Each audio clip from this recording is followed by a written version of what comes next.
حاضرین مجلس السلام علیکم ورحمۃ اللہ وبرکاتہ۔ وعلیکم السلام ورحمۃ اللہ وبرکاتہ۔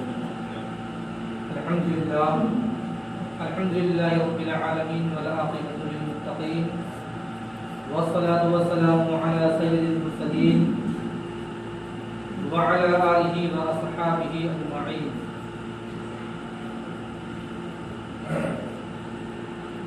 اما بعد فاعوذ باللہ من الشیطان الرجیم، بسم اللہ الرحمن الرحیم۔ سبحان الذي أسرى بعبده ليلا من المسجد الحرام إلى المسجد الأقصى، صدق الله مولانا العظيم وبلغنا رسوله النبي الأمين المكين الكريم، ونحن على ذلك لمن الشاهدين والشاكرين، والحمد لله رب العالمين۔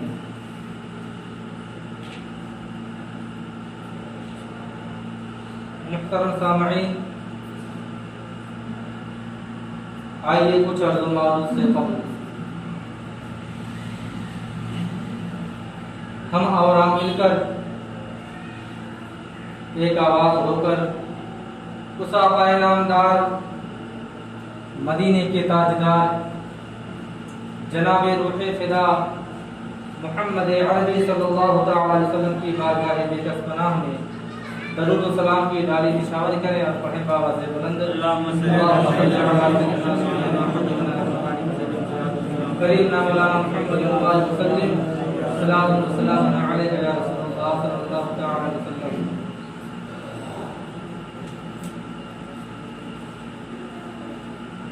محترم سامعین، ماہ رجب المرجب کا یہی وہ مہینہ ہے جس کی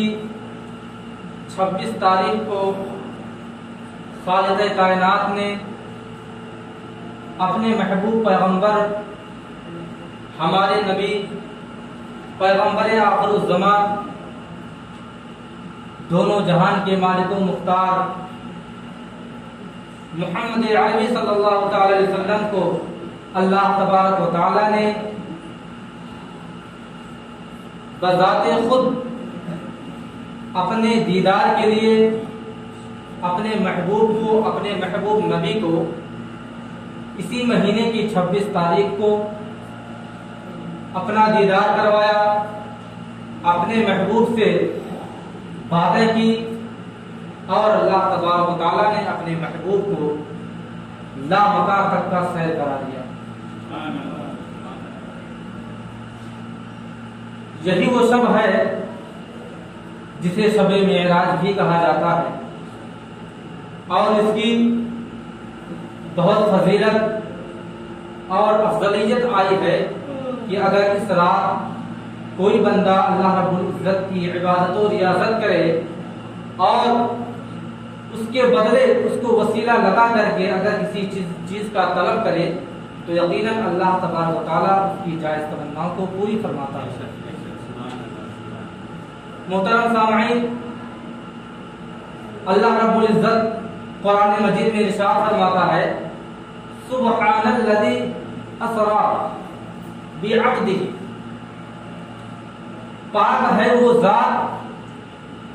جو اپنے بندے کو لے گیا لیلا من المسجد الحرام الى المسجد الاقصی، مسجد اقصی سے مسجد حرام سے مسجد اقصی تک۔ یہاں پر ایک لفظ اللہ تبارک و تعالی نے جو استعمال کیا اپنے نبی حضور تاجدار مدینہ صلی اللہ تعالی علیہ وسلم کے لیے کہ بعبدہ، اپنے بندے کو لے گیا، رب نے یہ نہیں فرمایا بنبی، اپنے نبی کو لے گیا، یہ نہیں۔ حالانکہ اللہ تبارک و تعالی نے قرآن مجید ہی میں بہت سی جگہوں پر اپنے نبی کو اللہ تبارک و تعالی نے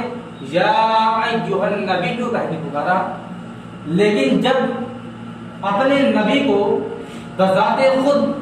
اپنا دیدار کروانا ہوا تو اللہ تبارک و تعالیٰ نے بے نبی کا لفظ استعمال نہیں کیا، بلکہ بعبدہ کا لفظ استعمال کیا، وہ کیوں؟ اس لیے کہ اللہ تبارک و تعالی عالم الغیب ہے، تخلیق کائنات ہے، ساری کائنات کا پیدا کرنے والا ہے، جانتا تھا میرے بندوں میں آخر زمانے میں کچھ ایسے بندے بھی آئیں گے جو میرے نبی کی معراج کا انکار کریں گے اور دلیلیں پیش کریں گے کہ اللہ تبارک و تعالیٰ نے دیکھیے قرآن مجید میں فرما دیا ہے سبحان الذی اسری بنبیہ لیلا من المسجد الحرام الى المسجد الاقصی، کیونکہ نبی ہونے کے لیے جسم کا ہونا ضروری نہیں ہے، لیکن کسی کو راستہ دکھانے کے لیے، کسی کو پہچاننے کے لیے، کسی سے بات کرنے کے لیے جسم کا ہونا ضروری ہے۔ اور بعبدہ تو اللہ تبارک و تعالیٰ نے اسی وجہ سے اس لفظ کا استعمال کیا کیونکہ آنے والی نسلیں اللہ کے کچھ ایسے بندے، کچھ انسان ایسے بھی دنیا میں آئیں گے جو میرے نبی کی معراج کا انکار کریں گے اور دلیلیں بھی پیش کریں گے، لیکن اب میں نے جو یہ کہا ہے کہ نبی ہونے کے لیے جسم کا ہونا ضروری نہیں، اس کا ثبوت یہ ہے کہ خود حضور تاجدار مدینہ صلی اللہ علیہ وسلم نے ارشاد فرمایا ہے کنت نبی و آدم بین الماء والطین، میں تھا نبی یعنی میں اس وقت بھی نبی تھا جب حضرت آدم علیہ السلام پانی اور مٹی کے درمیان تھے، یعنی ان کے جسم کا کوئی وجود ہی نہ تھا، تب میرے نبی فرماتے ہیں میں اس وقت بھی نبی تھا، حالانکہ ابھی آپ بشریت کی شکل میں موجود نہیں ہیں، ابھی اللہ تبارک و تعالیٰ نے آپ کو دنیا میں مبعوث نہیں فرمایا تھا، لیکن پھر بھی آپ نے فرمایا کہ میں اس وقت بھی نبی تھا جب حضرت آدم پانی اور مٹی کے درمیان تھے۔ اس سے پتہ چلا کہ کوئی عالم ارواح میں بھی نبی تھا، یعنی نبی ہونے کے لیے جسم کا ہونا ضروری نہیں، لیکن جب اللہ تبارک و تعالیٰ نے قرآن مجید میں 15ویں پارے میں پہلے رکوع میں ارشاد فرما دیا سبحان الذی اسری بعبدہ، تو بعبدہ یعنی اپنے بندے کو لے گیا، تو بندہ ہونے کے لیے جسم کا ہونا ضروری ہے، بندہ ہونے کے لیے بشریت کا ہونا ضروری ہے، اور بندہ ہونے کے لیے دنیا میں موجود ہونا اس کا ضروری ہے۔ اس وجہ سے اللہ تبارک و تعالیٰ نے ان تمام مدعی کو، دعویٰ کرنے والوں کو کہ اللہ تبارک و تعالیٰ نے اپنے نبی کو جو معراج فرمایا وہ جسم کے ساتھ نہیں بلکہ روح کے ساتھ معراج فرمایا، لیکن اب قرآن مقدس کی آیت سے پتہ چلتا ہے کہ بعبدہ کے لفظ سے پتہ یہ چلتا ہے، حالانکہ میرا عقیدہ، ہم لوگ کا عقیدہ تو پہلے بھی تھا آج بھی ہے کہ اللہ تبارک و تعالیٰ نے میرے نبی کو پورے جسموں روحانی دونوں کے ساتھ آپ نے معراج فرمائی، کل بھی عقیدہ تھا اور آج بھی عقیدہ ہے، لیکن کچھ مدعی دعویٰ نہ کر پائیں اور اللہ تبارک و تعالیٰ کے اس محبوب کے معراج کو رد نہ کر پائیں، اس وجہ سے اللہ تبارک و تعالیٰ نے بعبدہ کا لفظ فرمایا کہ میں اپنے بندے کو لے گیا، اور بندے کو لے جانے کے لیے جسم کا ہونا ضروری ہے، اس سے پتہ چلا کہ میرے نبی کو جسمانی معراج ہوئی۔ ویسے تو بہت سے نبیوں کو معراج ہوئی، لیکن سب کو عالم ارواح میں ہوئی، سب کو روحانیت کے عالم میں ہوئی، کسی کو خواب میں ہوئی، کسی کو روحانیت میں ہوئی، لیکن خود میرے نبی ایک ایسی پاک ذات ہیں جو اللہ تبارک و تعالیٰ کے ذات و صفات کا دیدار بذات خود آسمان پر جا کر کے آپ نے مشاہدہ فرمایا۔ اور اب بات یہ پیش آتی ہے کہ جب اللہ تبارک و تعالیٰ نے میرے نبی کو حکم فرمایا کہ اے نبی مسجد اقصی چلے جائیے اور وہاں پر امامت فرمائیے، غور کیجیے کہ وہ زمانہ ایسا زمانہ تھا، نہ تو میڈیا کا زمانہ تھا، نہ ٹیلی ویژن کا زمانہ تھا، نہ فیس بک، نہ واٹس ایپ، نہ ٹویٹر، نہ کوئی کسی چیز کا زمانہ نہ تھا. لیکن غور کرنے کا مقام تو یہ ہے کہ جب میرے نبی مسجد اقصی پہنچے اس وقت تمام انبیاء کرام نماز کو ادا کرنے کے لیے پہلے سے موجود تھے. دماغ سوچنے سے قاصر ہے کہ آخر یہ نبی کرام، انبیاء کرام جو اس دار فانی سے جا چکے ہیں، اور وہ بھی غور کریں جو میرے نبی کو مر جانے کے بعد کہتے معاذ اللہ وہ مر کر مٹی میں مل گئے. یہ تو میرے نبی کے بارے میں کہہ رہے ہیں. ان نبی کا مشاہدہ فرمائیے جو میرے نبی سے پہلے آئے اور دنیا سے چلے گئے، اور ان نبیوں کو کون بتایا کہ میرے نبی مسجد اقصی میں آنے والے ہیں، آپ ان سے پہلے پہنچ جائیے. تاریخ کیسے معلوم تھی ان کو؟ وقت ٹائم ٹیبل کیسے معلوم تھا کہ عشاء بعد آئیں گے یا تہجد کے وقت آئیں گے؟ ان نبیوں کو بتانے کے لیے کون گیا؟ اب اس میں غور کرنے کا مقام یہی ہے کہ جب اللہ تبارک و تعالیٰ نے ان انبیاء کرام کو ایسا علم غیب عطا فرما دیا تھا کہ آپ یہ بھی جانتے تھے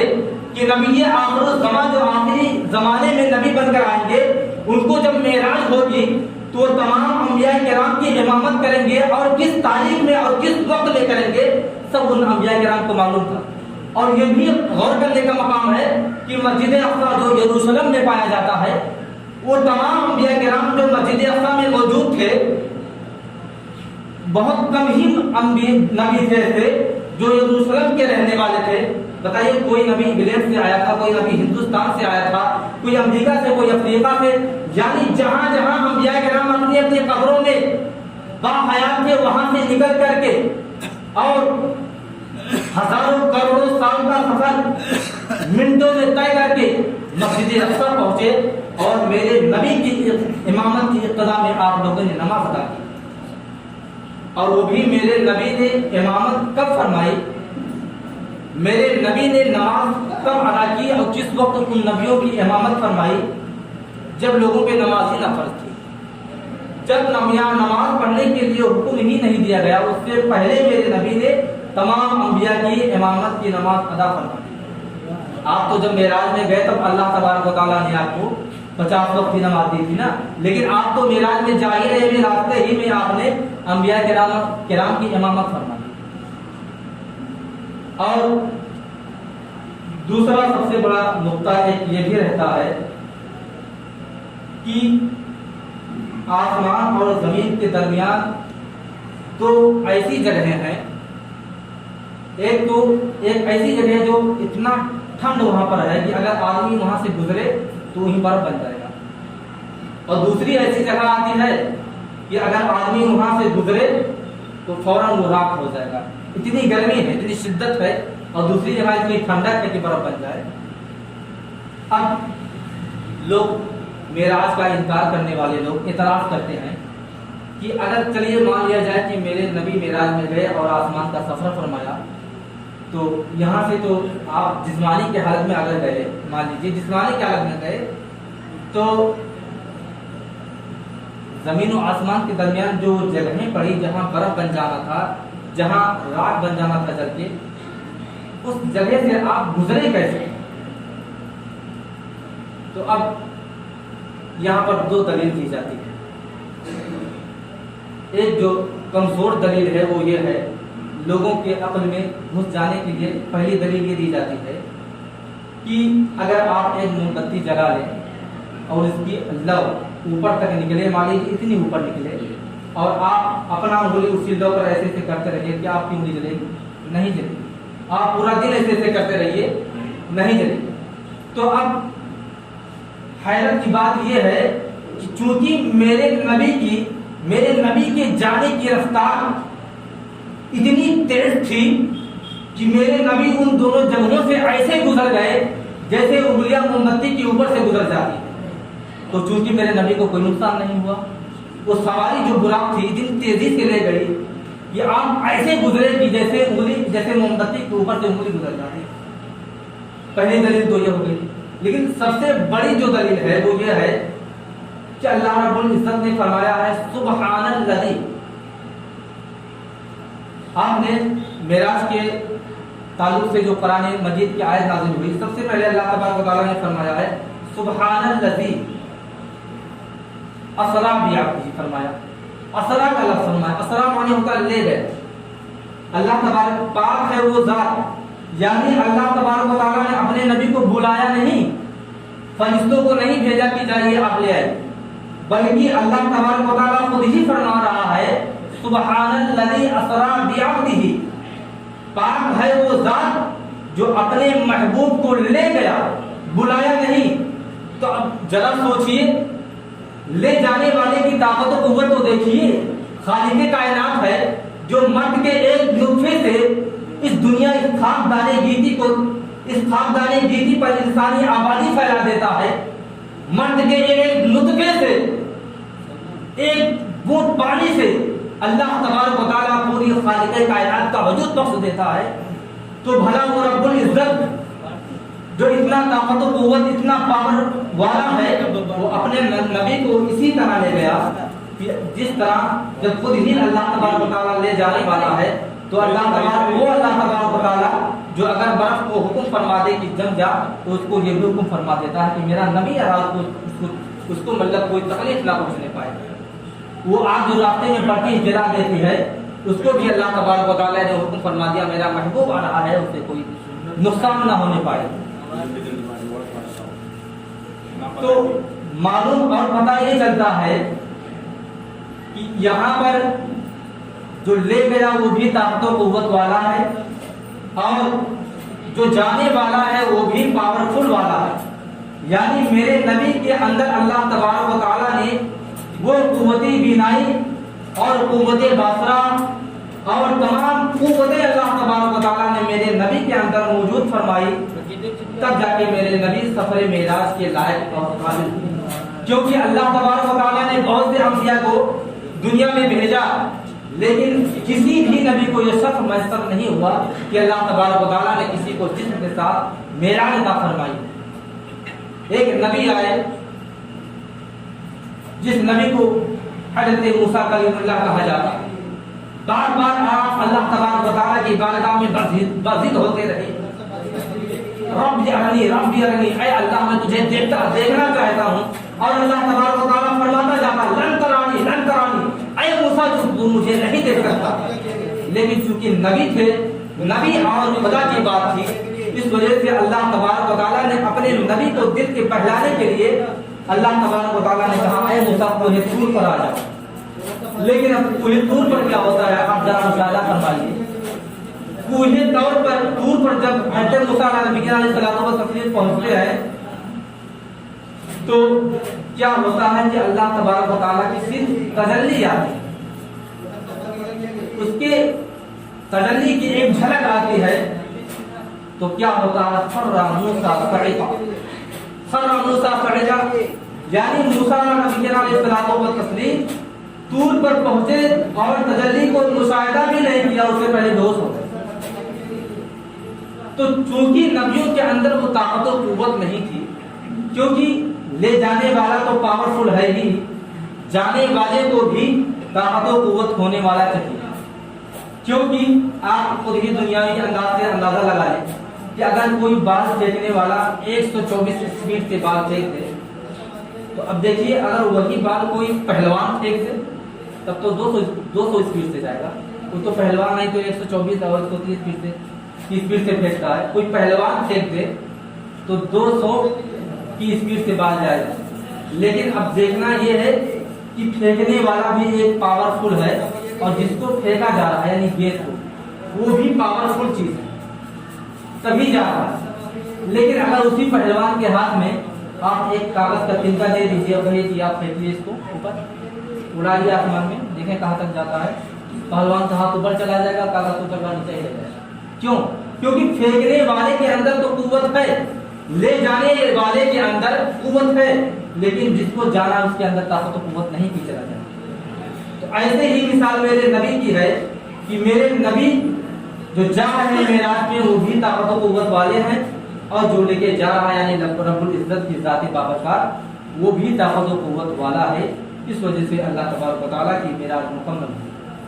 بہرحال وقت چونکہ ختم ہو گیا، انشاءاللہ العزیز آئندہ جمعہ کو یہیں سے پھر انشاءاللہ شروع کروں گا۔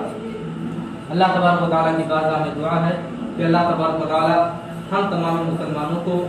آنے والے جمعرات کو شب معراج ہے، اس رات میں اللہ تبارک و تعالیٰ ہم تمام لوگوں کو